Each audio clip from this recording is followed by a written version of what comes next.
Berlatar pada abad ketiga sebelum Masehi, cerita diawali dengan memperlihatkan seorang penguasa tertinggi kerajaan Magadha yang memberikan sebagian hartanya kepada rakyat jelata karena diketahui raja ingin melepaskan segala macam bentuk kemewahan duniawi demi mendalami keyakinan dan kedamaian spiritualnya. Ashok आपकी तलवार लेकर चला गया कहता है वो उसकी तलवार है।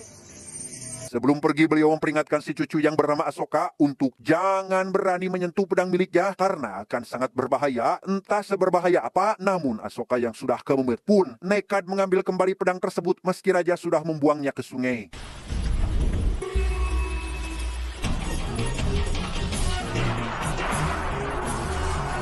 Seiring berjalannya waktu, kerajaan Magadha kian berkembang pesat di bawah kepimpinan ayah Asoka yaitu bernama Raja Bindusara. Asoka yang kini tumbuh dewasa pun turut berperan penting dalam memecahkan berbagai masalah kerajaan termasuk sukses meredam pemberontakan berdarah di wilayah Taksila. Ketika para pemberontak sudah mengakui kekalahannya itulah si ketua yang licik pun justru memanfaatkan momen tersebut dengan berakting seolah ingin meminta pengampunan tetapi... Berkat refleks yang luar biasa cepat, Asoka mampu menghindari tikaman si ketua pemberontak dengan sangat mudah bermodalkan 3 item glowing wand. Sekaligus yang sebenarnya tidak terlalu efektif, Asoka juga berhasil membantai si ketua termasuk sisa pemberontak seorang diri sehingga...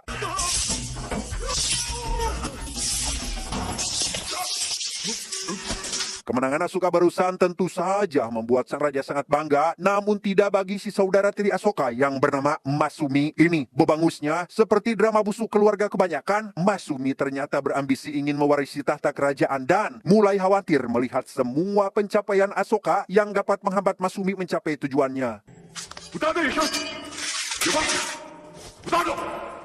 Faktanya, Masumi sudah puluhan kali mencoba menghabisi Asoka tetapi hasilnya selalu saja nihil. Masih penasaran, ia pun mengirim pembunuh bayarin untuk menyergap Asoka saat sedang mandi di sungai. Namun berkat kemampuan bertarung dan insting di atas rata-rata, Asoka lagi dan lagi berhasil lolos dari kematian.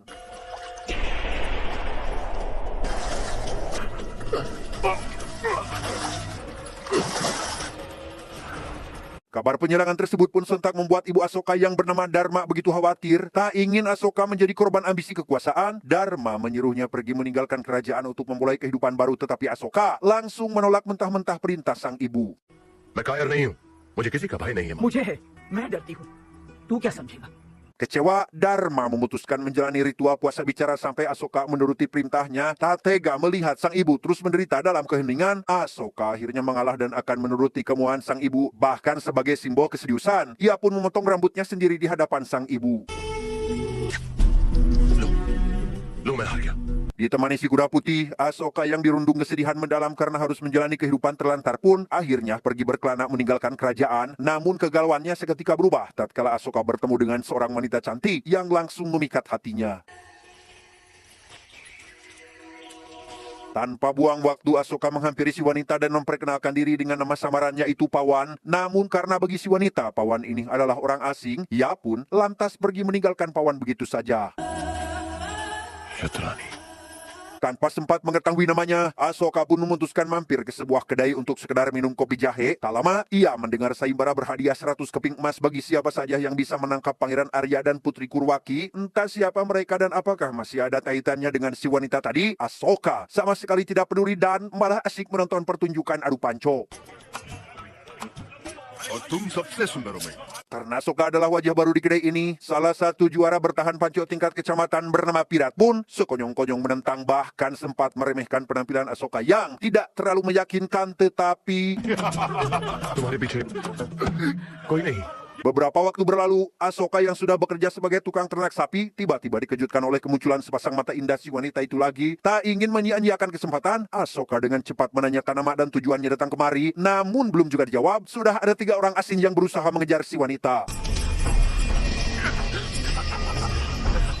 Rupanya si wanita yang baru saja kabur barusan tiada lain adalah Putri Kauruwaki dari kerajaan Kalingga. Tak rela melihat wanita idamannya menjadi incaran para pemburu hadiah, Asoka pun langsung pergi menyelamatkannya.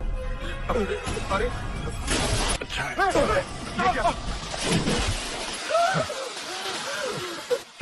पीछे चलो Tak sendiri, ternyata di sana ada adik Kauruwaki yaitu Pangeran Arya dan seorang jenderal perang yang bernama Bima. Awalnya Bima curiga jika si Asoka ini masih bagian dari komplotan para penjahat, tetapi setelah Putri menjelaskan bahwa Asoka justru berhasil menyelamatkannya, Asoka pun diizinkan masuk untuk diobati. Faktanya orang tua Arya dan Kauruwaki telah dihabisi oleh penjahat misterius yang sampai sekarang pelakunya masih belum ditemukan. Bahkan akibat insiden berdarah itu jugalah membuat Arya dan sang putri harus hidup dalam pelarian. Besoknya, Kauruwaki, Arya, dan Jenderal Bima pun pamit kepada Asoka untuk melanjutkan kembali perjalanan. Entah bagaimana nasib mereka selanjutnya, Asoka memilih kembali ke kedai kopi tempo hari untuk sekedar melepas lelah sambil merenungkan kejadian yang baru saja dialami. Singkat cerita, ketika Kauruwaki CS berada di tengah hutan, mereka kembali diserang oleh pemburu hadiah seimbara dari kelompok lain. Meski Bima sempat memberikan perlawanan sangat sengit, hal itu tampaknya percuma karena kuantitas musuh jauh lebih banyak sehingga... Ya, di detik-detik krusial itulah muncul Asoka yang langsung menghajar para penjahat sampai babak belur, yang meski diukur dari sudut manapun, mereka alias para penjahat masih sangat jauh kemampuannya di bawah Asoka.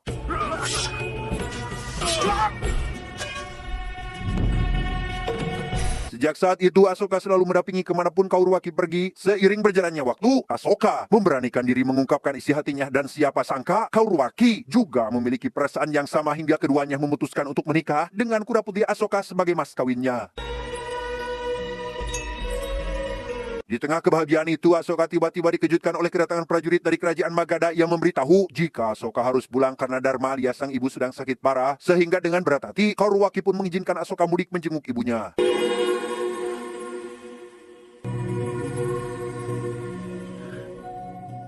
Rasa cemas yang menghantui batin Asoka seketika sirna saat melihat sang ibu rupanya sehat walafiat tanpa ada kekurangan sedikit pun. Faktanya, Dharma hanya sedang melakukan prank, saking inginnya beliau bertemu dengan anak tercinta.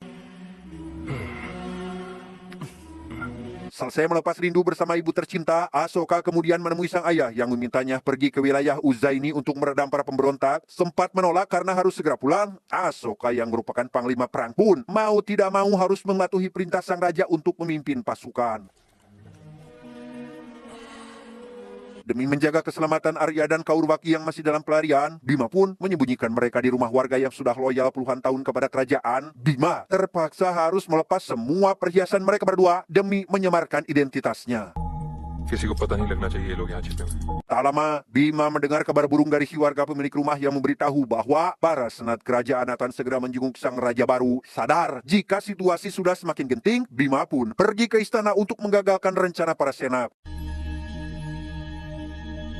Tiba di istana, Bima langsung disambut oleh Bapak Menteri yang menanyakan di mana keberadaan Arya dan Kauruwaki. Khawatir dengan keselamatan keduanya, si Bapak memerintahkan Bima untuk kembali menjemput mereka berdua secepatnya. Yang ketika Bima dan prajurit utusan Bapak Menteri sedang dalam perjalanan, tiba-tiba...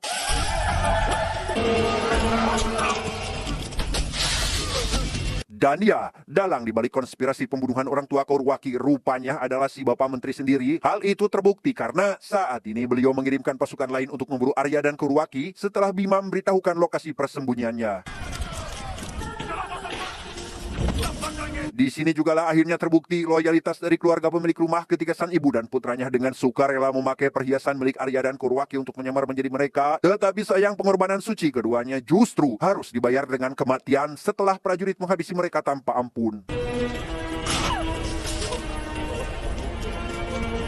Entah apa rencana terselubung Bima sebenarnya, namun setelah mengurung Kauruwaki dan Arya di dalam gua, ia juga berbohong tentang kematian Kauruwaki kepada Asoka yang baru saja kembali, sehingga kabar palsu itu pun seketika menghancurkan hati Asoka karena mengira telah kehilangan orang yang sangat dicintainya.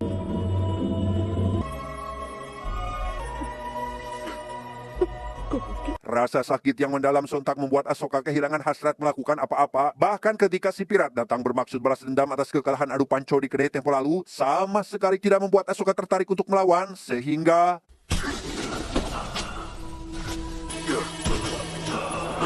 Puas menghajar Asoka yang pasrah tanpa melakukan perlawanan, pirat seketika dibuat terkejut oleh kedatangan puluhan pasukan Magadha yang memanggil Asoka dengan sebutan pangeran, karena sejauh yang pirat tahu, Asoka atau pria yang baru saja dipukuli hanyalah seorang pengembara biasa. Pirat nyaris saja dipenggal oleh pasukan Magadha karena sudah berani menghajar pangeran. Beruntung nyawanya masih bisa diselamatkan oleh Asoka yang memaklumi ketidaktahuan Pirat. Tersentuh oleh kemurahan hati sang pangeran, Pirat bersumpah akan setia dan mendedikasikan seluruh hidupnya untuk loyal kepada Pangeran Asoka.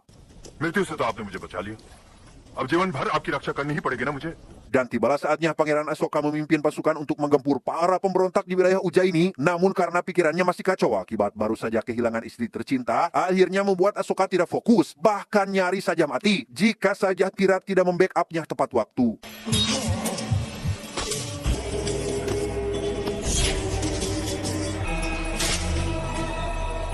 Asoka pun dilarikan ke tempat pengobatan tradisional dan dirawat oleh gadis bernama Depi yang sebentar lagi akan melangsungkan pernikahan. Beberapa waktu menjalani perawatan, kini kondisi Pangeran Asoka berangsur membaik dan mulai melakukan aktivitas-aktivitas ringan berkat ramuan mujara buatan Neng Depi.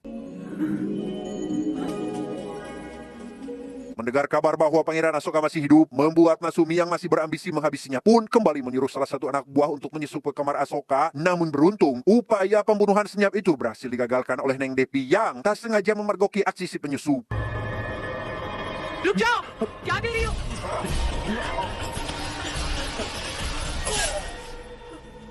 Ya, Depi pun tak sengaja menghabisi si penyusup gara-gara berusaha melindungi Asoka. Akibatnya, calon suami Depi membatalkan pernikahan karena mengecap Depi sebagai pembunuh. Tak tega melihat wanita yang menyelamatkan nyawanya dirundung pilu. Asoka pun mengajukan diri untuk menggantikan mantan calon suami Devi, meski bayang-bayang Kauruwaki masih berlabuh di sanubarinya.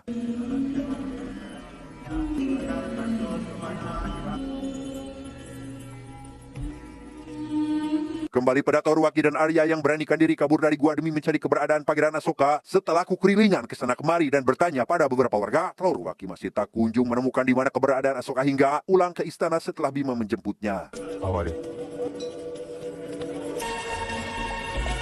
Konspirasi Bapak Menteri pun akhirnya terbongkar yang membuat beliau harus berakhir tewas digantung. Meski Kauruwaki dan Arya sudah menjalani kehidupan normal di istana kerajaan, tetap saja perasaan Kauruwaki tidak sepenuhnya bahagia karena masih menunggu kepulangan Asoka. मैं फिर भी प्रतीक्षा करूंगी।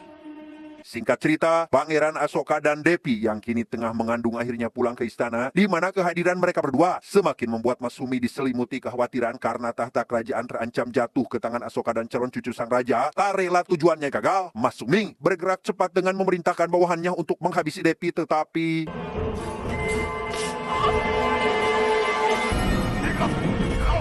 melihat ibunda tercinta tewas, sontak membuat Asoka murka dan segera mengambil pedang legendaris milik sang kakek yang telah lama disimpannya. Tanpa ragu, ia langsung menghabisi Masumi yang selama ini dianggap sebagai benalu termasuk para menteri yang selalu mendukungnya. Tanpa sepengetahuan Asoka, masih ada pendukung Masumi yang berhasil lolos dan meminta perlindungan pada kerajaan Kalingga. Hal itu tentu saja menyulut kemarahan besar dalam diri Asoka yang langsung memerintahkan pasukan setianya untuk menyerang dan merebut wilayah Kalingga. उनके घर जला डालेंगे, उनके खेत नष्ट कर देंगे। Melihat pasukan Asoka yang membabi buta, Bima selaku jenderal Kalingga tidak tinggal diam dan langsung melakukan serangan balik. Ditemani oleh pengkhianat alias si pendukung Masumi, Bima nekat melakukan aksi berbahaya dengan menyusup ke dalam kamar istana demi mengincar nyawa Pangeran Asoka.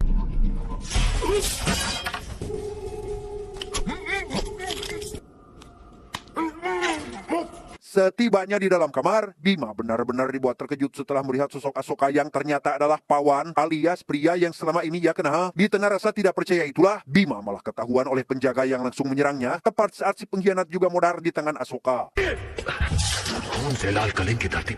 Meski Bima berhasil lolos dari dalam istana, luka yang terlalu parah membuatnya harus tewas di tengah perjalanan. Kabar duka ini pun sontak membuat Kauruwaki marah besar dan langsung mengobarkan genderang perang hingga mengerahkan seluruh pasukannya untuk menyerang kerajaan Magadha.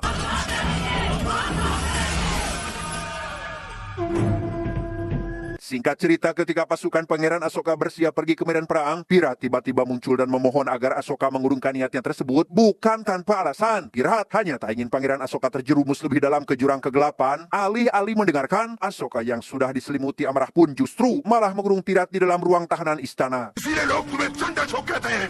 Chanda! Pertempuran dahsyat pun akhirnya pecah ketika dua pasukan kerajaan saling membantai satu sama lain. Tak hanya Kauruwaki yang bertempur sangat lihai menggunakan pedang andalannya, Asoka yang sama hebat pun justru lebih brutal membabat habis semua lawan dengan pedang legendaris milik sang kakek.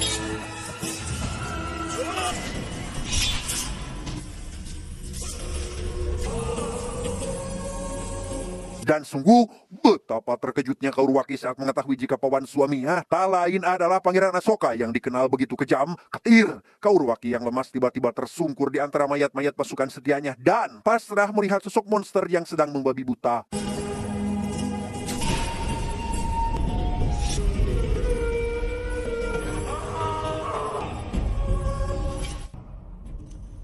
Berkat kemenangannya melawan Kalingga, kini Asoka resmi diangkat menjadi raja dengan titel Jumawa akibat nafsu menguasai hatinya. Namun kegembiraan itu tak berlangsung lama setelah Devi memutuskan pergi meninggalkan istana karena muak melihat keangkuhan dan kesombongan Raja Asoka. सब कुछ नष्ट हो जाएगा। Lewat si utusan ini, Devi memberitahu bahwa semua pencapaian Asoka selama ini bukanlah kejayaan melainkan kutukan. Pihak yang kalah akan menjadi abu dan yang menang hanya akan menjadi arang. Mendengar perkataan tersebut membuat Asoka seketika terdiam dan merenungi atas apa yang telah dilakukannya. Dengan cepat Asoka pun kembali ke medan perang untuk melihat seperti apa kondisinya sekarang. Hanjakal, itulah yang Asoka rasakan ketika melihat ratusan ribu prajurit tewas akibat perbuatannya sendiri. Asoka yang kini sudah menyesal pun langsung bersumpah dan memberikan seteguk air pada prajurit musuh yang sekarat.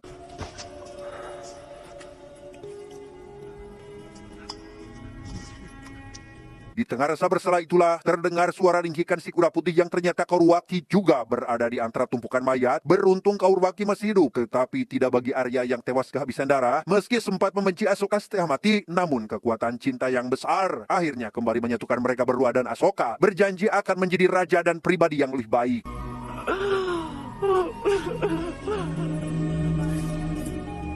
Disinilah Asoka baru sadar dengan pesan sang kakek tentang seberapa berbahayanya pedang legendaris tersebut. Tak ingin jatuh lebih banyak korban, Asoka pun melemparkan pedang terkutuknya ke sungai seperti yang dulu sang kakek lakukan dan memulai hidup baru dengan penuh kebijaksanaan. Tamat,